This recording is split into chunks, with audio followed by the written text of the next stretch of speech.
En el estudio de hoy vamos a tratar el tema de las señales del tiempo del fin. Estuvimos hablando en un anterior estudio sobre la segunda venida de Jesús, pero para que ese acontecimiento llegue a suceder, antes es necesario que sucedan una serie de cosas, de señales, de las cuales ya fuimos advertidos tanto por Jesús como por otros profetas y apóstoles, en los cuales nosotros debemos estar versados, conocer, porque son necesarias que sucedan, porque si no Cristo no vendría. Recordemos que Jehová no hará nada sin que revele su secreto a sus siervos los profetas. Pero antes de empezar el tema una vez más, lo haremos elevando una oración al Señor. Padre nuestro que estás en los cielos, te damos gracias por tus palabras. Gracias porque tú nunca haces cosas que nos sorprendan. Nos avisas con anticipación para que nos podamos preparar y ayudar a los demás para que también reaccionen cuando vean las señales. Te queremos pedir, Señor, que nos ayudes a estar bien instruidos en el conocimiento que tú nos quieres dar, que no perdamos nuestro tiempo y nos centremos en lo que verdaderamente importa. Bendícenos, Señor, que el Espíritu Santo nos ayude a comprender. En el nombre de Jesús te lo pedimos todo. Amén.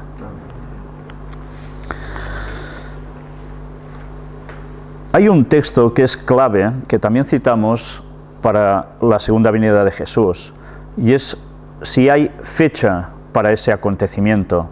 Hay un texto que es sumamente usado para decir que no hay fecha para la venida de Jesús. Vamos a ver cuál es. Se halla en el capítulo por excelencia, conocido como el capítulo de las señales del fin, que son palabras de Jesús que se registran en Mateo 24.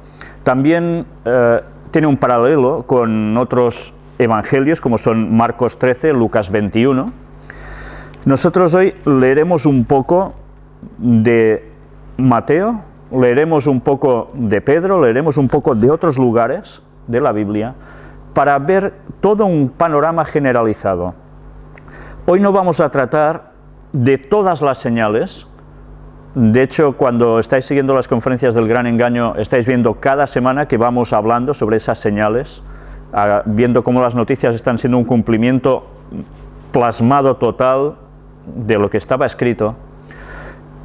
Pero hoy vamos a centrarnos en unas cuantas que son quizás las más genéricas, pero que nos van a dar ya un sentido de la realidad del momento en que vivimos.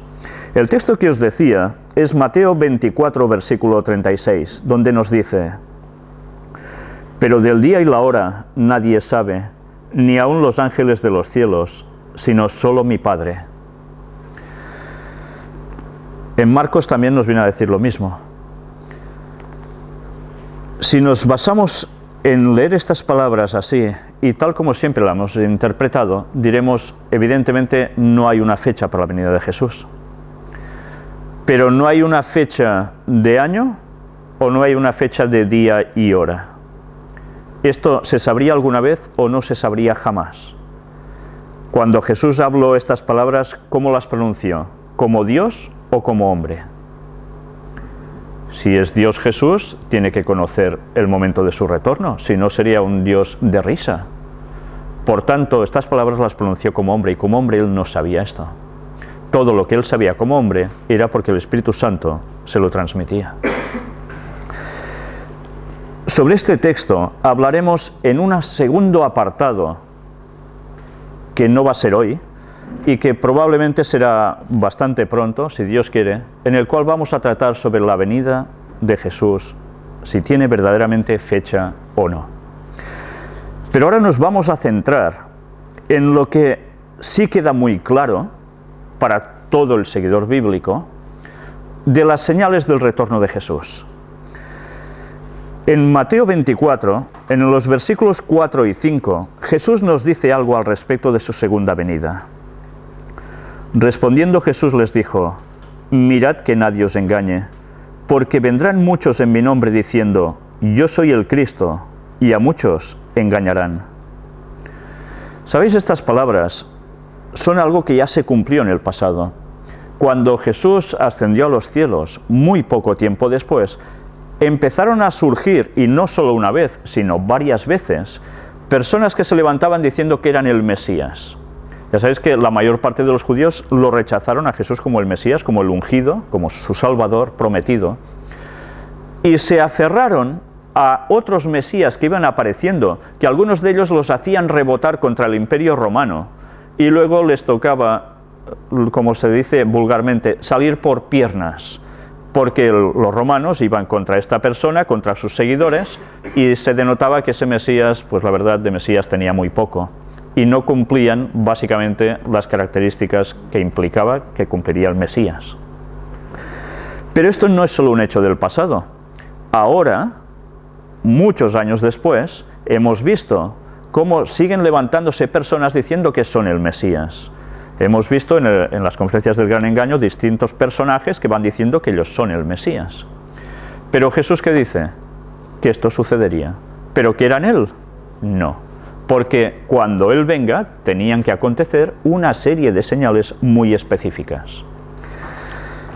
Veamos cómo en Mateo 24 también nos dice quiénes serían los que tratarían de engañarnos. Versículos del 23 al 26. Entonces, si alguno os dijere, mirad, aquí está el Cristo, o mirad, allí está, no lo creáis, porque se levantarán falsos cristos y falsos profetas, y harán grandes señales y prodigios, de tal manera que engañarán, si fuere posible, aún a los escogidos. Ya os lo he dicho antes. ¿Os habéis dado cuenta de que dice, ya os lo he dicho antes? Antes de que suceda, Jesús nos advierte. Estos falsos cristos, estos falsos profetas que incluso harían grandes señales, podrían llevar a muchos a la equivocación y por tanto a la perdición. ¿Ha sucedido que se han levantado falsos profetas? Sí, y tanto. Han habido algunos que hasta, por decirse que han sido profetas, se han hecho iglesias basados en ellos, como los mormones, los testigos de Jehová.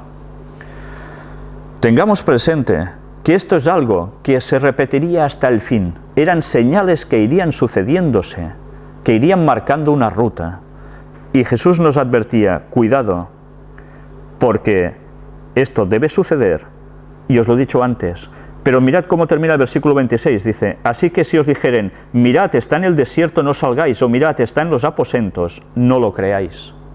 Aquí Jesús empieza ya a dar unos matices extras que realmente vale la pena conocer. Nos está hablando de que en algún momento alguien aparecerá diciendo que es el Cristo, que es el Mesías. Pero este alguien no aparecerá en todo el mundo, sino que va a aparecer en un lugar en concreto. Y aunque ese personaje luego se pueda ir desplazando a otros lugares, no se va a ver por todas partes a la vez, al menos que sea usando una tecnología, televisión, radio, etcétera, etcétera, ¿no? Nosotros hemos de recordar que antes que venga Jesús, vendrá Satanás haciéndose pasar por Jesús. Y Cristo nos estaba diciendo, cuidado, porque aparecerá en ciertos lugares. Si os dijeren, está allí, no vayáis, no lo creáis, porque no soy yo, está diciendo. Es la gran diferencia en la cual nosotros podremos saber si Satanás, cuando venga haciéndose pasar por Jesús, es el auténtico Mesías o no. Leamos ahora en 2 de Pedro capítulo 3, versículos 3 y 4. Aquí vamos a ver cómo el apóstol Pedro nos habla del tipo de hombres que aparecerían en estos últimos tiempos. No ya en los tiempos de Jesús, sino en los últimos tiempos. Sabiendo primero esto, que en los postreros días vendrán burladores, andando según sus propias concupiscencias, y diciendo, ¿dónde está la promesa de su advenimiento? Porque desde el día en que los padres durmieron, todas las cosas permanecen así como desde el principio de la creación. Estos son los famosos burladores. ¿Cuántas veces vosotros, si creéis en la segunda venida de Jesús y se lo decís a alguien, si esa persona no os conoce mucho, lo primero que puede hacer como una reacción casi lógica es, ¿qué dices? pero le va a sorprender, luego te creerá o no y ya está. Pero, ¿sabéis? Esta parte es clave cuando nosotros nos remitimos al espíritu de profecía de Elena White, porque dice que especialmente estos burladores no serían la gente de fuera, la gente conocida como del mundo, que no pertenece a la Iglesia, sino que esta frase se aplica muy directamente a los propios adventistas del séptimo día, que cuando hay un pueblo, un remanente dentro mismo de esa iglesia que dice, las señales están sucediendo, queda poco para que Jesús vuelva, les dirán algo que a mí personalmente me han dicho, y creo que a algunos de vosotros también, es gente ya un poco veterana dentro de la iglesia. ¿Qué dices? Mira, esto ya lo decían nuestros abuelos, que eran adventistas, y aún estamos aquí. Todo sigue igual, y nosotros moriremos y Jesús aún no habrá venido. ¿Y cuándo vendrá? No lo sabemos. Y se ríen de esas personas cristianas que se están dando cuenta por las señales que esto no son bromas y que el tiempo verdaderamente se termina. Esto es una gran reprensión para el pueblo de Dios. Y Pedro escribió sobre ello. Si os habéis dado cuenta, aquí dice que estas personas preferirían vivir bajo la concupiscencia.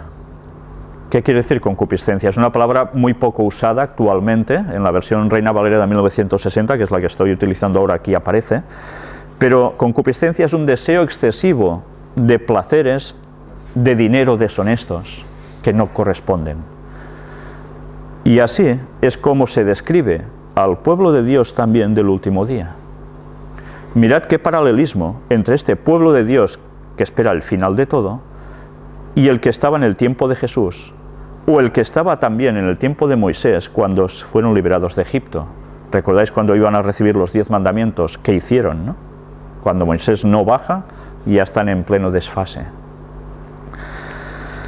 Son amonestaciones muy fuertes para nosotros. Volvamos al libro de Mateo, al Evangelio de Mateo, capítulo 24, y vamos a leer ahora otra de las señales de la segunda venida de Cristo, pero que debemos estar muy atentos cuando leamos este texto. El versículo 6 nos dice, y oiréis de guerras y rumores de guerras. Mirad que no os turbéis, porque es necesario que todo esto acontezca, pero aún no es el fin. Guerras y rumores de guerras, ¿no han sucedido así desde toda la historia? Sí. ¿Y ahora en la actualidad no sigue sucediendo lo mismo? Guerras están habiendo, rumores de guerras, que si estallará la guerra con que si... Es un continuo. Todo pende de un hilo siempre. Pero Jesús dice, aún no es el fin. Por tanto, los cristianos que vieron en la Primera Guerra Mundial y en la Segunda Guerra Mundial la señal inequívoca de que todo terminaba, de que era el regreso de Jesús, se estaban equivocando. Pero ellos ya tenían un panorama de que algo fuerte sucedería. Luego seguiremos analizando el versículo que viene después de este. Pero antes, vamos a desplazarnos hasta el escrito de Pablo, que se halla en 1 de Tesalonicenses, capítulo 5, y versículo 3, donde dice que los hombres de este último tiempo dirían un par de palabras unidas por una conjunción que ya hemos oído más de una vez. Y esto sí que sería una señal inequívoca del retorno de Cristo. Primera de Tesalonicenses 5:3 nos dice que cuando digan paz y seguridad, entonces vendrá sobre ellos destrucción repentina, como los dolores a la mujer encinta, y no escaparán. Paz y seguridad. ¿Cuántos políticos no están diciendo ahora esto? Incluso el Papa está hablando de paz y seguridad. Si nos damos cuenta, estas palabras no se pronunciaban hace 2 siglos atrás, ni 3, ni 4, ni 5, ni más. No hay registro de eso. En cambio, desde hace unos pocos años para acá, los políticos de primera fila están diciendo paz y seguridad, cuando hay una situación generalizada que tiende a un conflicto bélico sin precedentes. aparte de una crisis tremenda como la que estamos viviendo.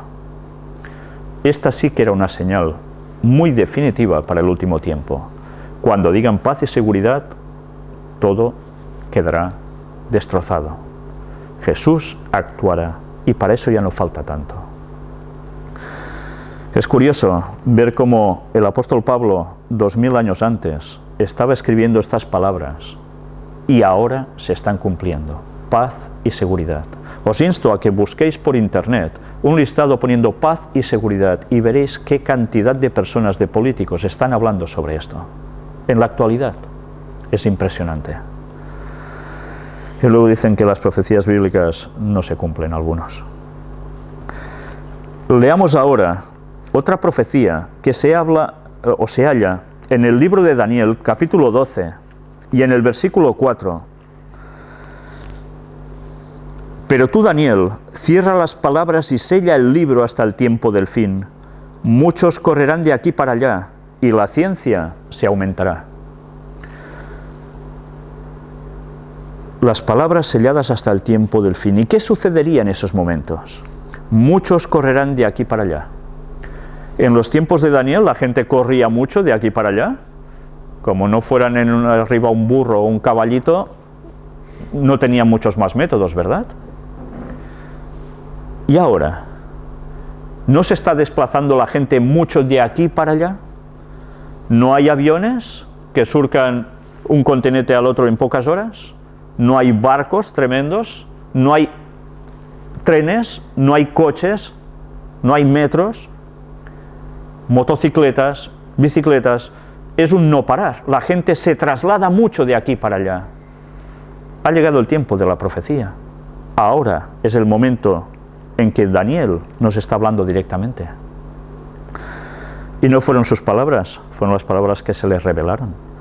Y si os habéis dado cuenta, termina diciendo, y la ciencia se aumentará.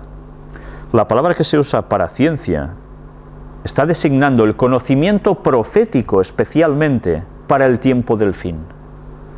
El último tiempo, el verdadero pueblo de Dios entendería mucho más las profecías del tiempo del fin, porque es el momento adecuado para que comprendan, porque es para cuando más lo necesitan.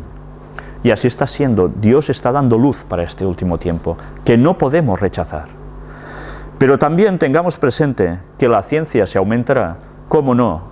No podemos dejar de aplicarlo a este conocimiento científico sin precedentes, al menos desde el tiempo del diluvio hasta ahora, en los cuales vemos cómo la ciencia se está multiplicando de un modo asombroso, en tecnologías, en cómo sanar a personas a través de ciertas cosas.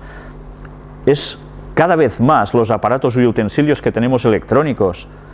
Todo se está cumpliendo tal como estaba profetizado hace tantísimos años atrás. Las palabras de Daniel son del año 1600 a.C. Hace ya prácticamente 3600 años de ello. Y ahora se están cumpliendo. Leamos ahora en otro texto que se halla en el libro de Santiago, en el capítulo 5 y versículos del 1 al 8. Es un texto que, leído rápidamente, a veces nos puede quedar totalmente desencajado. Y veréis de qué nos está hablando aquí. Vamos ahora, ricos, llorad y aullad por las miserias que os vendrán. Vuestras riquezas están podridas y vuestras ropas están comidas de polilla. Vuestro oro y plata están enmohecidos, y su moho testificará contra vosotros, y devorará del todo vuestras carnes como fuego. Habéis acumulado tesoros para los días postreros. He aquí clama el jornal de los obreros que han cosechado vuestras tierras, el cual por engaño no les ha sido pagado por vosotros. Y los clamores de los que habían segado han entrado en los oídos del Señor de los ejércitos.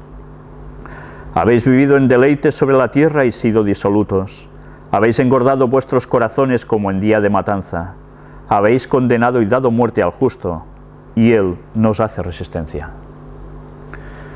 Diréis, bueno, problemas laborales siempre ha habido, ¿no? Siempre ha habido gente, terratenientes, que han tenido grandes extensiones de cultivos, han tenido empleados que han sido prácticamente como esclavos. Pero si os dais cuenta, nos está diciendo un panorama en el cual hay un clamor del jornal que piden los obreros. En épocas anteriores, si un jornalero se quejaba ante su patrón, ¿conseguía algo? No, porque actuaba solo. Y el patrón, además, tenía un cierto poder para doblegar a quien hiciese falta. En los tiempos actuales, ¿qué hay? Los obreros están unidos bajo gremios, bajo sindicatos. Y los sindicatos hacen presión hacia los gobernantes y, como no, hacia los que tienen negocios con empleados, para que se apliquen ciertas cosas, ciertas reivindicaciones, y esto provoca huelgas cuando hay injusticias. Mientras tanto, curiosamente hace un contraste, dice que el justo no se opone. Es interesante ver el contraste entre lo que hacen los sindicatos y lo que hace el justo. Pero esta es la situación que está describiendo nuestros días. Elena White escribió sobre el papel de los sindicatos en el tiempo del fin. Tenemos alguna conferencia hablando sobre esto. No os la perdáis, porque veréis quién inventó los sindicatos y para qué, y cuál es su papel y será su papel hasta el mismísimo final del tiempo. Por cierto, cuando dice ser disolutos, quiere decir entregado a los vicios, corrompido, libertino, que así describe a la gente de mucha riqueza. No todos, evidentemente, pero muchos de estos caen en este patrón. Otro texto que también nos llama mucho la atención se encuentra en 2 de Timoteo, capítulo 3. Y aquí el apóstol Pablo nos habla específicamente de los hombres de los últimos tiempos. Miremos cómo nos los describe. Versículos del 1 al 5. También debes saber esto, que en los postreros días vendrán tiempos peligrosos. ¿Son tiempos peligrosos ahora o no? Y tanto, y tanto. Porque habrá hombres amadores de sí mismos, avaros, vanagloriosos, soberbios, blasfemos, desobedientes a los padres, ingratos, impíos, sin afecto natural, implacables, calumniadores, intemperantes. ¿Qué es una persona intemperante? Que no vigila para nada su dieta, ni su cuidado en el sueño, ni nada parecido. Todo lo que ingiere es a lo bruto. Primero el placer del gusto. Crueles, aborrecedores de lo bueno, traidores, impetuosos, infatuados, amadores de los deleites más que de Dios, que tendrán apariencia de piedad, pero negarán la eficacia de ella. A estos evita. Este tipo de personas, ¿hace falta ir muy lejos para encontrar descripción de esto? Yo creo que quien diga que no, realmente se está autoengañando o está viviendo en un lugar especial, porque esto cada vez es más. Lo curioso de todo esto es que dice que tendrán apariencia de piedad, pero negarán la eficacia de ella. ¿Quién está haciendo todo esto también? ¿Quién está aparentando ser la gran piedad hacia los demás? El mismísimo Vaticano. Y por detrás están haciendo todo lo otro. Casi nada. Pero desde luego el tipo de carácter, la forma de funcionar de las personas del último tiempo, estamos viendo cómo el apóstol Pablo lo clavó a la perfección. Y estos eran los habitantes del último tiempo. Vamos a ver otro texto, ahora en el libro de Lucas, en el capítulo 17, del 26 al 30. Vamos a ver cómo estaría el mundo desde el punto de vista moral. Como fue en los días de Noé, así también serán los días del Hijo del Hombre, de Cristo se refiere. Comían, bebían, se casaban y se daban en casamiento, hasta el día en que entró Noé en el arca y vino el diluvio y los destruyó a todos. ¿Y qué más sigue diciendo? Asimismo, como sucedió en los días de Lot, comían, bebían, compraban, vendían, plantaban, edificaban. Mas el día en que Lot salió de Sodoma, llovió del cielo fuego y azufre y los destruyó a todos. Así será el día en que el Hijo del Hombre se manifieste. Hace una comparativa entre los tiempos de destrucción que hubo en el momento del diluvio con Noé y también de Sodoma y Gomorra con Lot. Dos momentos claves de la historia de la humanidad, cuando la corrupción era a tope.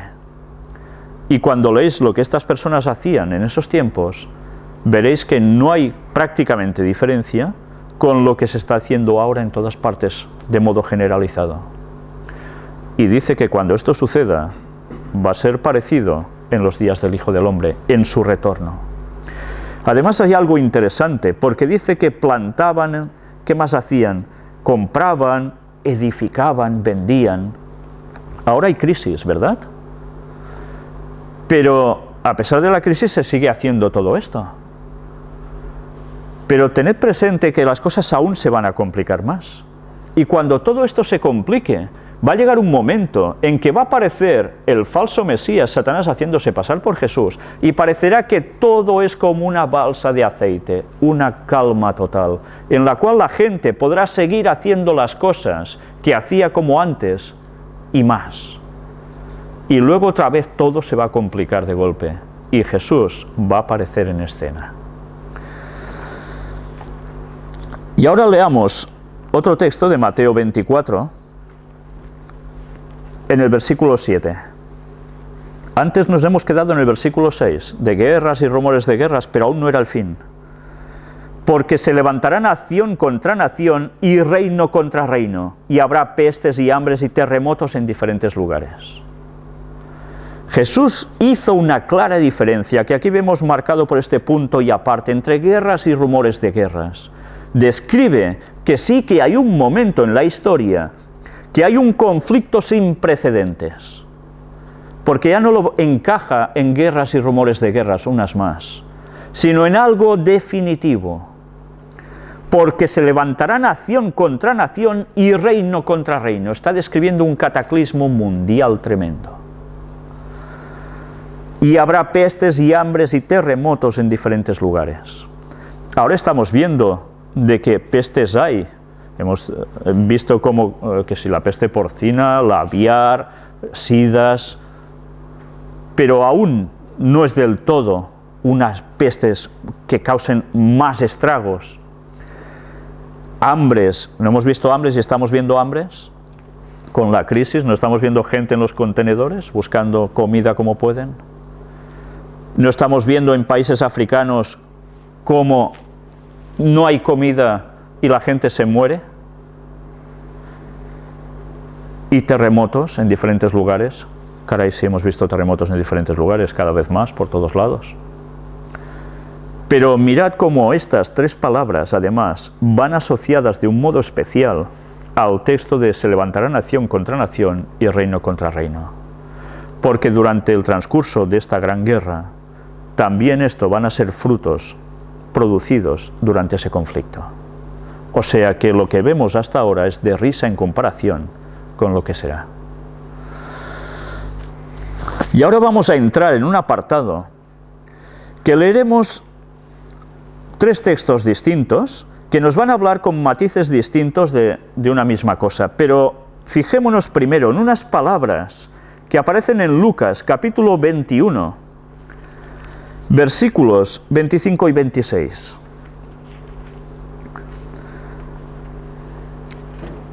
Es realmente importante lo que ahora vais a leer aquí.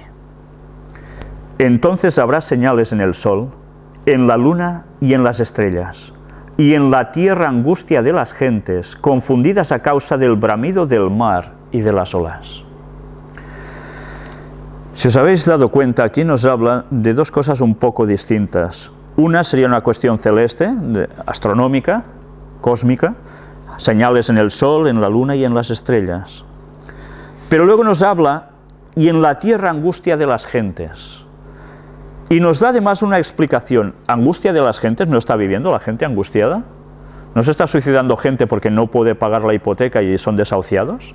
¿No están angustiados por todas sus situaciones? ¿Por qué hay tantas depresiones? Por la angustia que la gente vive. Pero aún hay más, porque nos da un detalle muy importante. Si esto es que la gente vive angustiada, aún no es nada con la angustia que van a llegar a tener.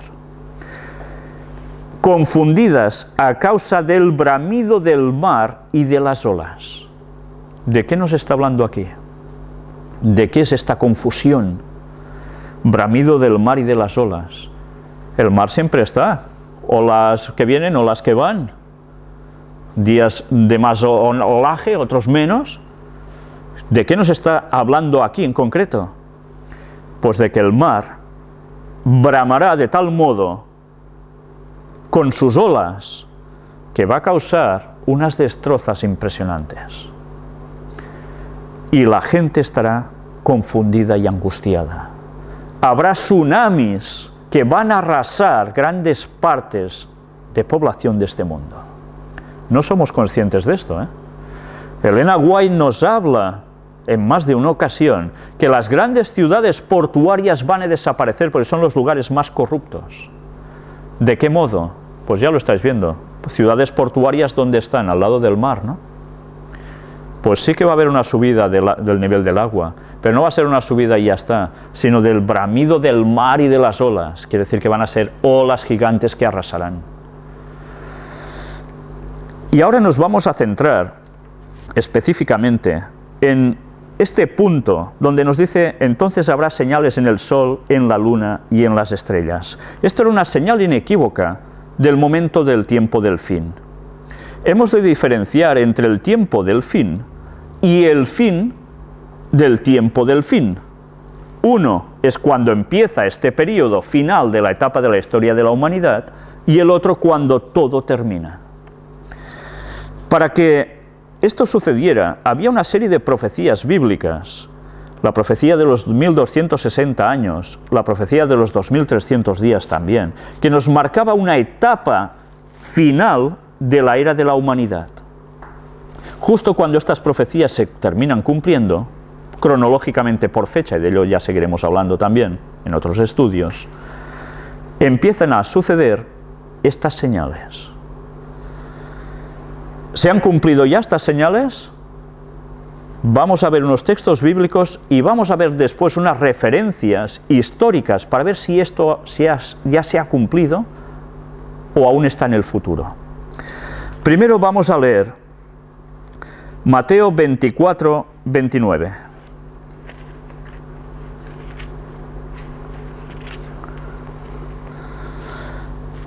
Jesús nos dice: e inmediatamente después de la tribulación de aquellos días, el sol se oscurecerá, y la luna no dará su resplandor, y las estrellas caerán del cielo, y las potencias de los cielos serán conmovidas. Mirad cómo Jesús nos está situando en un momento preciso de la profecía. E inmediatamente después de la tribulación de aquellos días. ¿De qué tribulación nos está hablando? A través de esas profecías que os he dicho, que más adelante terminaremos de desglosar, terminaba un periodo concreto de agobio y persecución contra el pueblo de Dios por parte de las fuerzas papales. Y a partir de allí, de esa época, debían acontecer una serie de señales cósmicas como las que nos describe aquí. ¿Esto ha sucedido?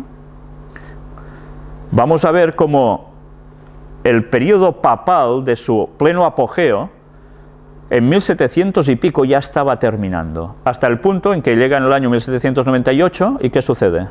Que el general Berthier, por orden de Napoleón, encierra al Papa en prisión. Y parece que el Vaticano ha recibido esa herida mortal, pero de la que después es sanada y vuelve a recuperarse. Ya en esa época el declive ya estaba. Y vamos a ver qué llegó a suceder durante todo ese tiempo. Leamos antes otro texto, porque aquí, si os habéis fijado, nos habla de señales en el sol, la luna. Dice que el sol se oscurecería, la luna no daría su resplandor, las estrellas caerían del cielo. Vamos a ver texto paralelo junto a este, que es Apocalipsis capítulo 6, y vamos a leer los versículos 12 y 13. Miré cuando abrió el sexto sello, dice el apóstol Juan, y aquí hubo un gran terremoto, y el sol se puso negro como tela de cilicio, y la luna se volvió toda como sangre, y las estrellas del cielo cayeron sobre la tierra, como la higuera deja caer sus higos cuando es sacudida por un fuerte viento. Mirad que prácticamente nos está diciendo lo mismo. Hay algún matiz un poco distinto, añade algo, como la higuera, ¿verdad? El sol negro como tela de cilicio, la luna como sangre. ¿Qué color es la sangre? Es roja. ¿Habéis visto la luna roja habitualmente? No es nada normal, ¿verdad? Y luego las estrellas que caen, sacudidas como por un fuerte viento cuando una higuera es agitada, ¿no? Vamos a entrar ahora una serie de imágenes que vais a ver detrás mío. Por favor, si podéis apagar la luz, donde haremos referencias históricas para demostrar que estos acontecimientos ya se cumplieron. El gran terremoto fue en 1755, que es conocido como el Gran Terremoto de Lisboa. Veremos referencias históricas de la magnitud de ese terremoto y lo que llegó a abarcar, aparte de lo que llegó a causar. Luego veremos también cómo el sol negro como cilicio y la luna en sangre también aconteció ya y es conocido en la historia como el día oscuro. Y fue posterior al año 1755. Y veremos también, esto fue en 1780 aproximadamente. Luego veremos cómo también cronológicamente en 1833 hubo la mayor lluvia de estrellas que se haya registrado jamás, tal como estaba profetizado en el mismo orden. Vamos a ver precisamente estas citas que están registradas, las primeras en este libro de Elena White, El conflicto de los siglos, donde ella hace referencia a escritos de la época de cuando todo esto sucedió. Empezamos leyendo para situarnos ya desde arriba. No solo predecían las profecías cómo ha de producirse la venida de Cristo y el objeto de ella, sino también las señales que iban a anunciar a los hombres cuándo se acercaría ese acontecimiento. Estamos en la página 349. Jesús dijo: habrá señales en el sol, en la luna y en las estrellas, en Lucas 21-25. El sol se oscurecerá y la luna no dará su resplandor, y las estrellas caerán del cielo, y las virtudes que están en los cielos serán conmovidas. Y entonces verán al Hijo del Hombre, que vendrá en las nubes con mucha potestad y gloria. Palabras registradas en Marcos 13, 24 al 26. El revelador, Juan, describe así la primera de las señales que iban a preceder el segundo advenimiento. Fue hecho un gran terremoto, y el sol se puso negro como un saco de cilicio, y la luna se puso toda como sangre, que es el texto que hemos leído de Apocalipsis 6:12. Estas señales se vieron antes de principios del siglo XIX. En cumplimiento de esta profecía, en 1755 se sintió el más espantoso terremoto que se haya registrado. Aunque generalmente se lo llama el terremoto de Lisboa, se extendió por la mayor parte de Europa, África y América. Se sintió en Groenlandia, en las Antillas, en la isla de Madera, en Noruega, en Suecia, en Gran Bretaña e Irlanda. Abarcó por lo menos 10 millones de kilómetros cuadrados. La conmoción fue casi tan violenta en África como en Europa. Gran parte de Argel fue destruida y a corta distancia de Marruecos, un pueblo de 8 a 10.000 habitantes desapareció en el abismo. Una ola formidable barrió las costas de España y África, sumergiendo ciudades y causando inmensa desolación. Y fue en la zona de Andalucía.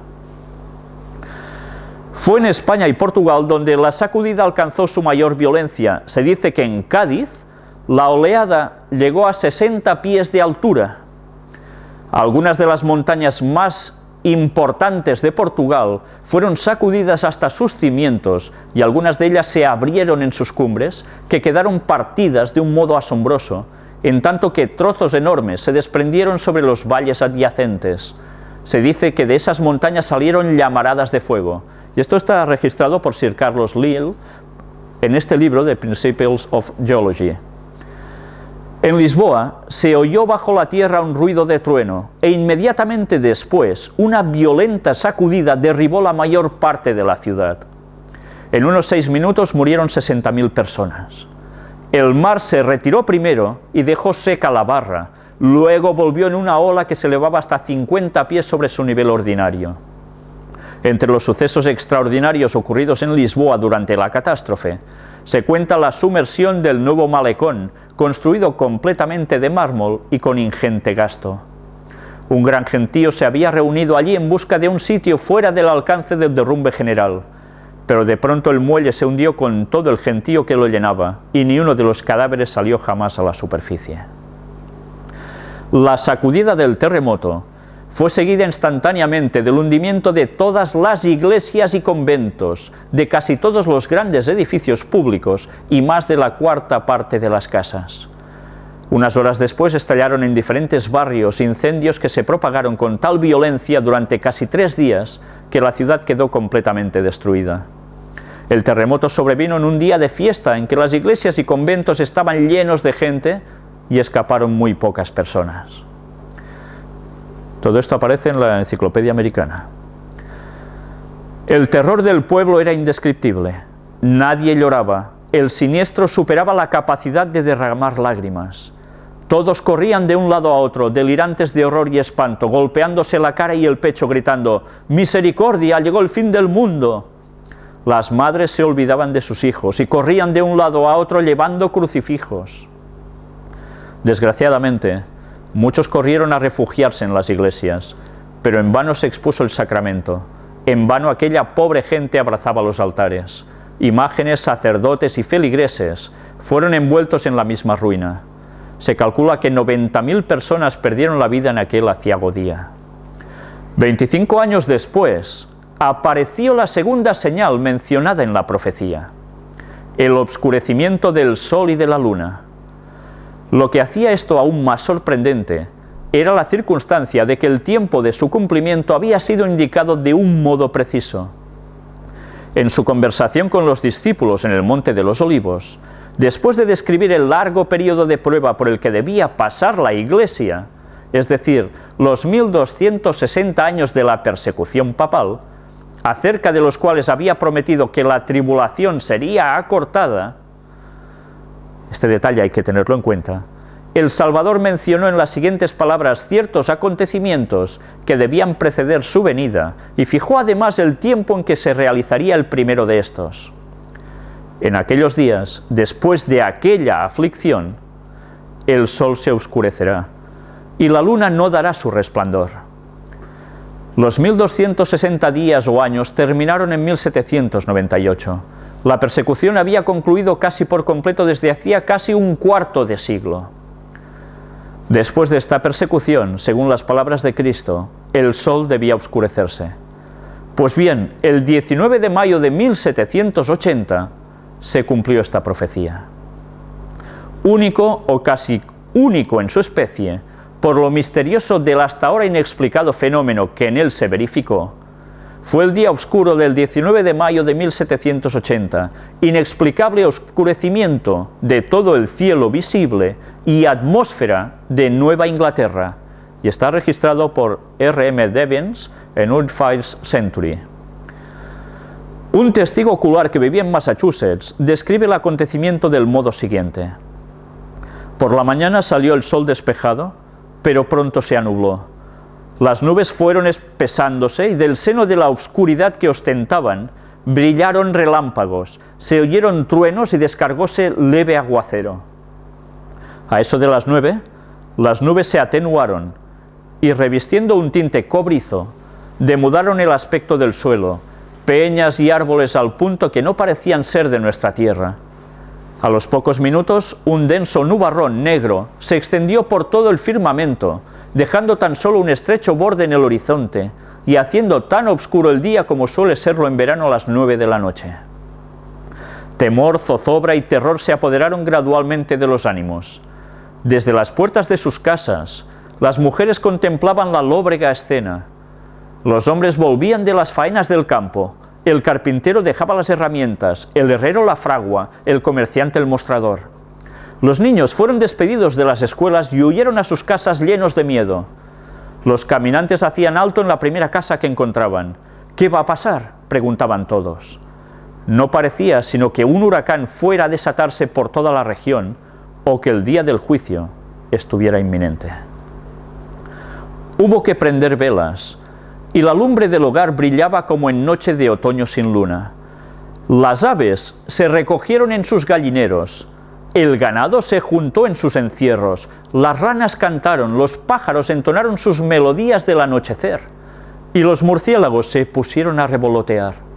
Solo el hombre sabía que no había llegado la noche.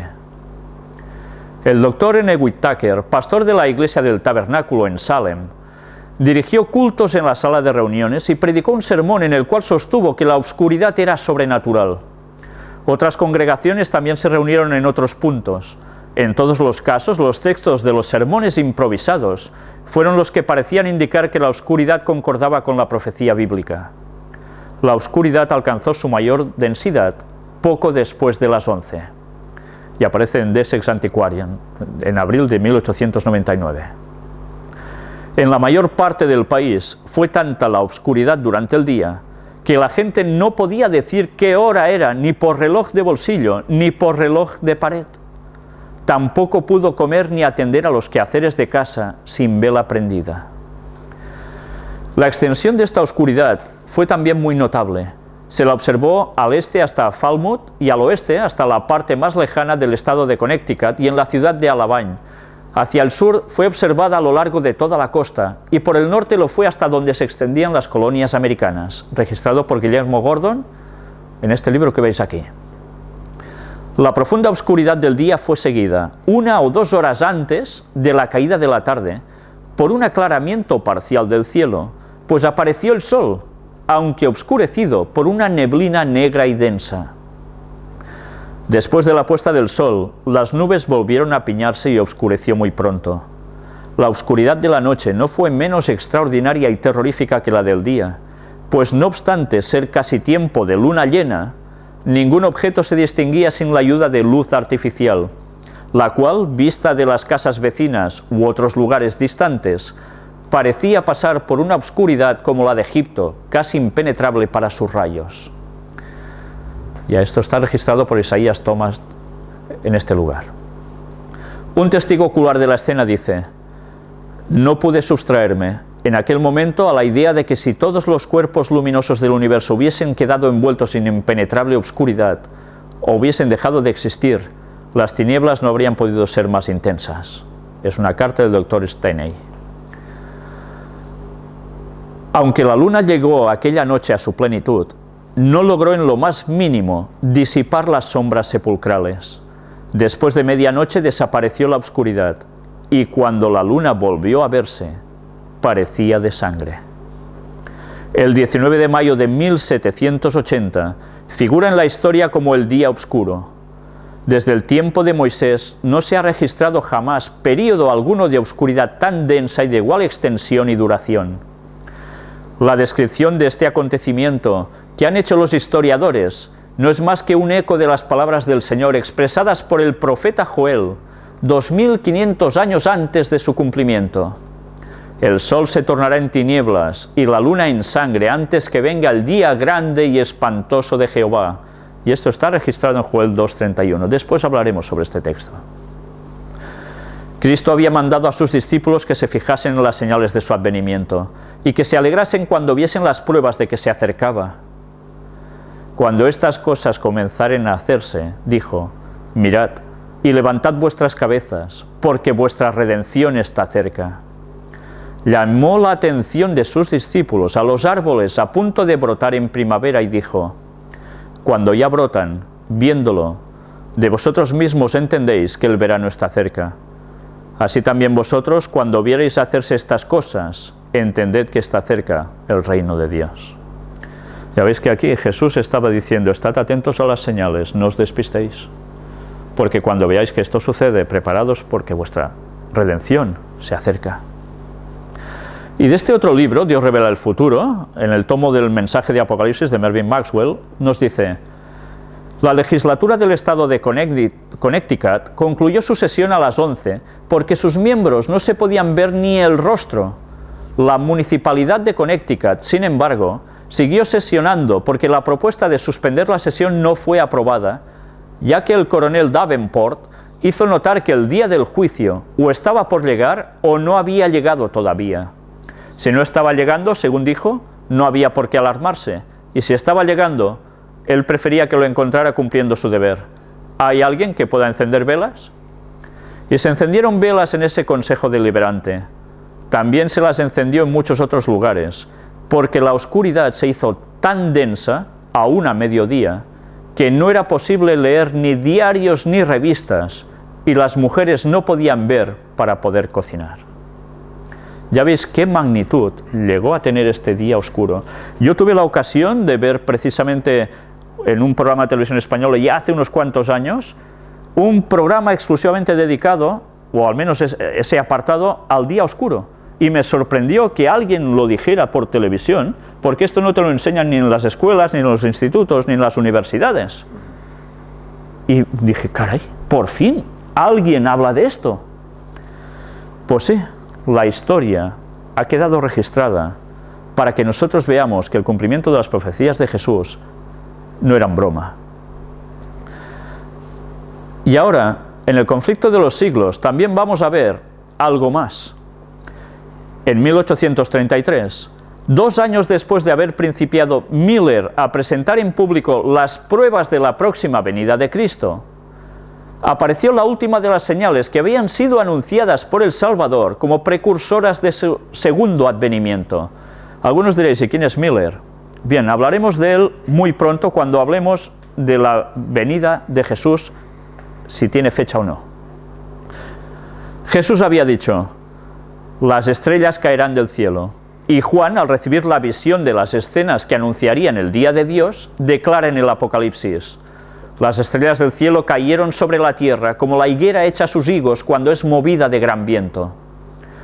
Esta profecía se cumplió de modo sorprendente y pasmoso con la gran lluvia meteórica del 13 de noviembre de 1833.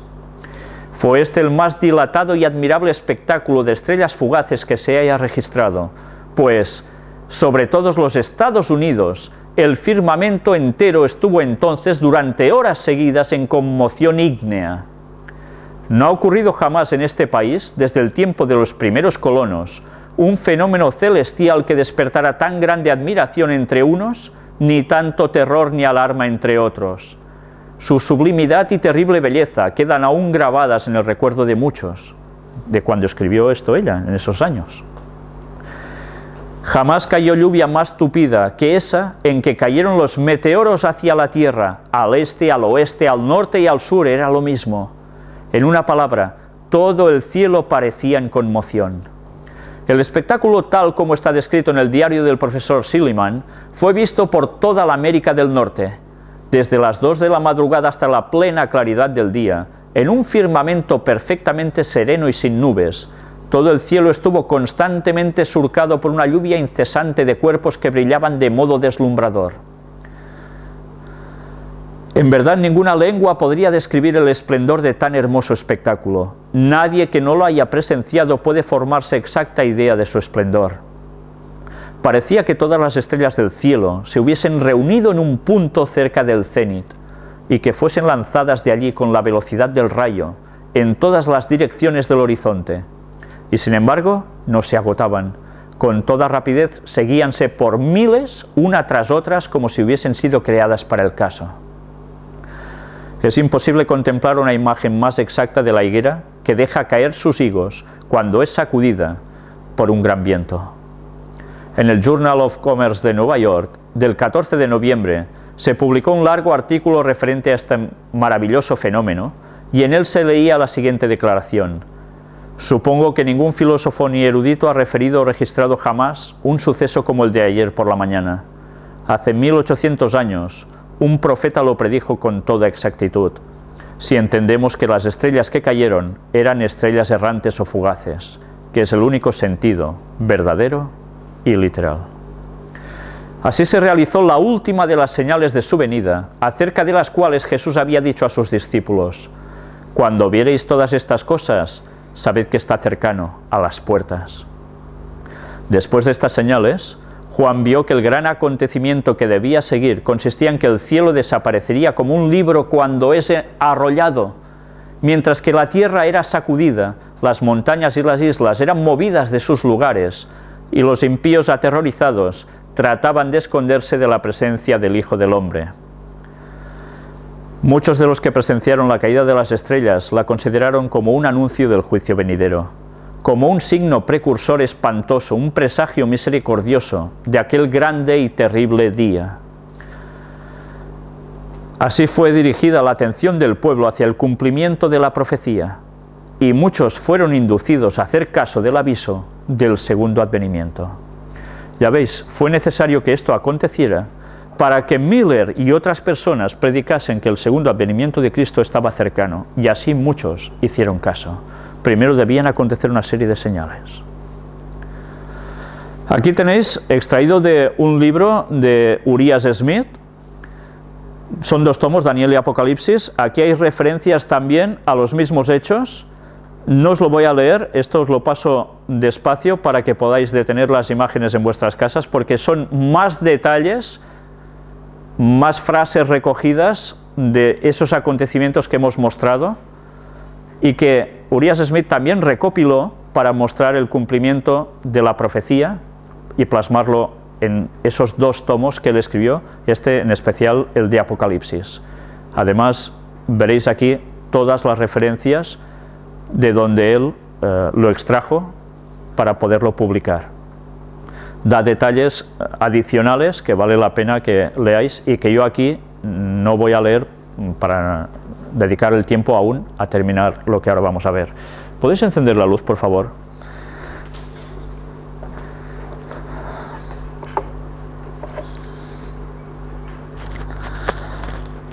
Hemos dicho que todo esto ha acontecido ya es pasado, pero hemos dicho también de que había un texto que debíamos analizar, que se encuentra en el libro de Joel.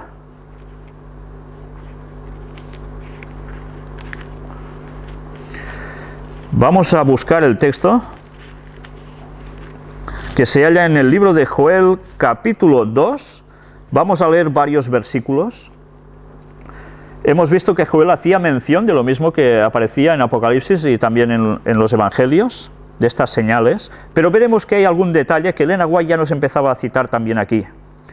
Capítulo 2, versículos 10 y 11 nos dice: delante de él temblará la tierra, se estremecerán los cielos, el sol y la luna se oscurecerán y las estrellas retraerán su resplandor. Y Jehová dará su orden delante de su ejército, porque muy grande es su campamento. Fuerte es el que ejecuta su orden, porque grande es el día de Jehová y muy terrible. ¿Quién podrá soportarlo? Si os habéis dado cuenta, aparecen las mismas señales, pero hay algo al principio del texto que nos da a entender algo muy claro. Estas señales se van a repetir antes, justo antes del retorno de Jesús. Aconteció una vez, volverá a suceder. El versículo 10 nos decía: delante de él temblará la tierra y se estremecerán los cielos. ¿Esto sucede en qué momento? En su retorno. Leamos también los versículos 30 y 31. Y daré prodigios en el cielo y en la tierra, sangre y fuego y columnas de humo.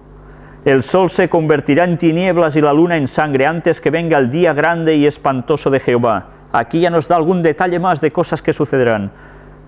Prodigios en el cielo y en la tierra, sangre y fuego y columnas de humo. Esto no ha terminado de suceder. Y si avanzamos al capítulo 3, leamos los versículos del 14 al 16. Y mirad en qué momento lo sitúa.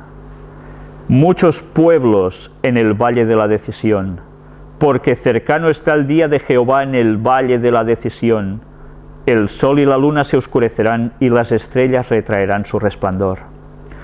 Y Jehová rugirá desde Sión, y dará su voz desde Jerusalén, y temblarán los cielos y la tierra, pero Jehová será la esperanza de su pueblo y la fortaleza de los hijos de Israel. Está describiendo un acontecimiento en un valle en concreto. Si analizaremos más adelante estos textos, sí, lo haremos. Y otros más, para demostrar algo que ahora se está echando por tierra en muchas interpretaciones, y es que en el momento del retorno de Jesús no solo hay un conflicto espiritual contra el pueblo de Dios, sino que a su vez hay un conflicto mundial muy localizado en un lugar, y es cuando Jesús viene. A veces hace falta leer bien los textos y no espiritualizar solo los textos, cuando también hay una parte literal. Y esto lo analizaremos con detalle, para demostrar que cuidado con las interpretaciones que se están dando, de que todo es espiritual y ya está. Van a haber más acontecimientos que nuestros pioneros ya estaban pregonando y que Elena White dio por buenos, y que ahora todo eso parece ser que queda difuminado. Volvamos a nuestros pioneros, porque ellos escribieron lo que verdaderamente era. Dicho esto, de que estas señales se volverán a cumplir, leamos en Lucas capítulo 21, versículos del 28 al 33. Cuando hemos visto todas estas señales, ¿a qué conclusión nos lleva esto? ¿Que faltan 8.000 años para que Jesús venga? ¿200.000? ¿100? Lucas 21 del 28 al 33 nos dice: cuando estas cosas comiencen a suceder, erguíos y levantad vuestra cabeza, porque vuestra redención está cerca. También les dijo una parábola: mirad la higuera y todos los árboles, cuando ya brotan, viéndolo, sabéis por vosotros mismos que el verano está ya cerca. Así también vosotros, cuando veáis que suceden estas cosas, sabed que está cerca el reino de Dios. Todas estas señales que hemos visto en el día de hoy, está cerca el reino de Dios. De cierto os digo que no pasará esta generación hasta que todo esto acontezca. El cielo y la tierra pasarán, pero mis palabras no pasarán. La generación que vea otra vez repetirse estos acontecimientos es la generación que verá el retorno de Cristo. Y ya veis que por el resto de señales, esto parece ser que llegará en nuestra generación. Volvamos al libro de Mateo capítulo 24, versículo 14. Hay una señal definitiva para que Jesús regrese y que muchas veces nos queda totalmente al margen. Vemos o nos fijamos en grandes acontecimientos cósmicos y planetarios, pero hay algo que es básico. Y será predicado este evangelio del reino en todo el mundo, para testimonio a todas las naciones, y entonces vendrá el fin. Va a haber el derramamiento del Espíritu Santo sobre el pueblo que lo pida, que siga atento a las señales, que quiera vivir en conformidad a la voluntad de Dios. Y estos, a través de una crisis tremenda, de una tribulación sin precedentes, van a predicar el mensaje final a todo el mundo. Jesús no va a venir hasta que todo el mundo sepa la verdad, porque no hará nada Jehová el Señor sin que revele su secreto a sus siervos los profetas. Y el pueblo, ¿qué puede hacer? Conocer y decidir. Esta es la clave. El evangelio será predicado en todas partes. La verdad del sábado, la verdad de que la inmortalidad del alma es un timo satánico. Y que se preparen, porque Jesús vuelve muy pronto. Terminamos con un texto bíblico. Se halla en el libro de Lucas, capítulo 21.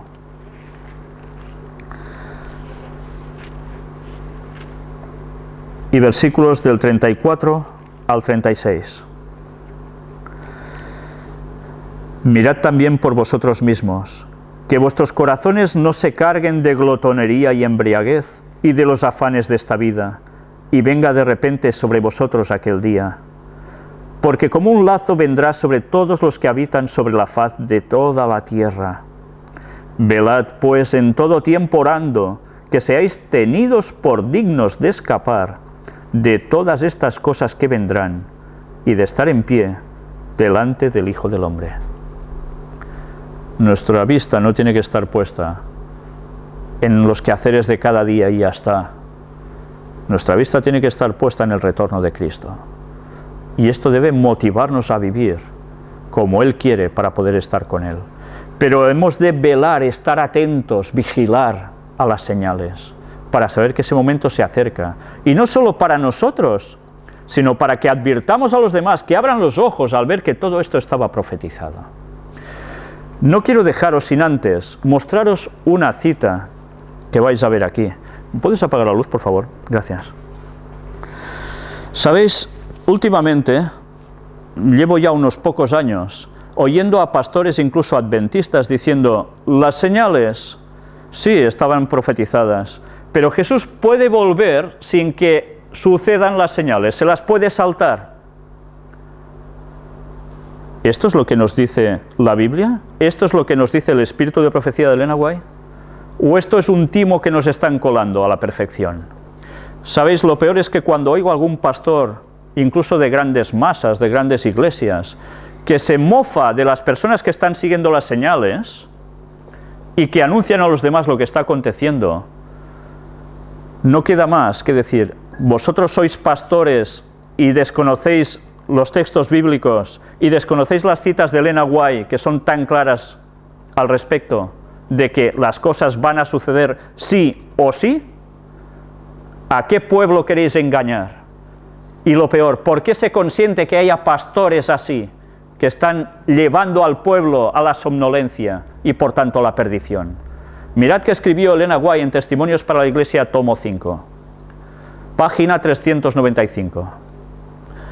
El mundo del futuro, con sus acontecimientos solemnes inalterables, está muy cercano y hay una obra muy grande que realizar, muchas decisiones importantes que hacer. Son acontecimientos solemnes inalterables. Las señales se van a cumplir sí o sí. ¿No tienen ellos estos libros? ¿Por qué se saltan a la torera esto y dicen que las señales no hace falta que se cumplan para que Cristo regrese? Ah, no, porque dicen que vendrá como un ladrón en la noche, por sorpresa. ¿Y no nos dice el apóstol que más vosotros sabéis cuándo vendrá? ¿Que a vosotros no debe cogeros por sorpresa? ¿Por qué solo cogemos unos textos y los otros los aparcamos? ¿Es mejor que el pueblo esté en la somnolencia? ¡Qué pena! Estudiemos a fondo, de verdad, y no lo que nos digan solo desde los púlpitos, porque puede haber el error entre palabras ciertas. Hay muchas más señales que no hemos tratado, muchas más de las que podéis ver y seguir, cómo no, en las conferencias del gran engaño. Sabéis, hay personas que incluso dicen, este señor cuando hablaba, cuando sucedían cosas sobre el Medio Oriente, ya dijo que él era el fin del mundo, y esto no ha sucedido, son falsos profetas. Estos señores primero hay que decir que no se han enterado de nada, que tendrían que saber que antes que estas cosas sucedieran en Medio Oriente, unos cuantos años antes ya se había dicho que eso sucedería. Y ha sucedido y está sucediendo, y aún no es el fin, porque aún deben acontecer más cosas. Estaría bien que en vez de alentar a sus feligreses a tirar por tierra todo esto, que estos son falsos profetas, que no hace falta que digan nada, primero deberían saber que nosotros no somos ningún profeta.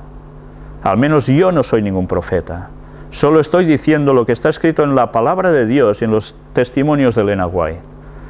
Y eso es lo que la gente debería investigar, y no alentar a sus feligreses a apartarse de la verdad, desprestigiando lo que no es. Que me busquen defectos a mí está muy bien, porque soy una persona humana que aún peca, pero que desprestigien las palabras de Dios, esto a Dios dudo que le haga mucha gracia. Por tanto, estad atentos a las señales, os digan lo que os digan, investigad por vosotros mismos. Y con la ayuda de Dios, el Espíritu Santo nos va a guiar a toda la verdad. Que nada nos coja desprevenidos. Bien, hasta aquí el estudio bíblico de hoy. Continuaremos más adelante con estos temas y especialmente con el tema de la fecha del retorno de Cristo. Haremos un análisis de si esto existe o no existe, porque vale la pena que conozcamos a ver si lo que hemos sabido hasta ahora era correcto o no. Pero nunca debemos desechar las palabras de nuestros pioneros. Son la base inamovible de todo, junto a la palabra de Dios. Me gustaría terminar haciendo una oración.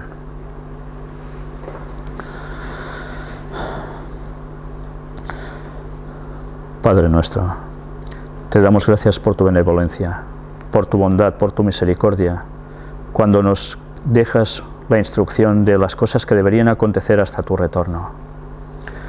Gracias porque tú no nos olvidas, tú nos quieres de verdad y nos amas tanto que nos dejas plasmado las cosas que deben acontecer para que no nos perdamos por el camino, para que estemos atentos, para que velemos.